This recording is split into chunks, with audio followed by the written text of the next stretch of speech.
Hi! In front of me is Motorola G54 and today I would like to show you how you can manage auto rotation. Begin by going into Tab menu and looking for Auto Rotate shortcut. When you find it, click on it. As you can see, mine is now black.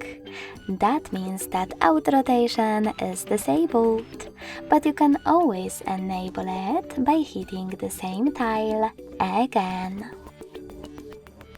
If you want to, you can always go into Devices Settings, then tap on Display section and scroll all the way down. Lastly, click on this switcher next to Auto Rotate screen to switch it off or on. Thanks so much for watching. If you enjoyed this video, don't forget to leave a like, comment and subscribe. Bye!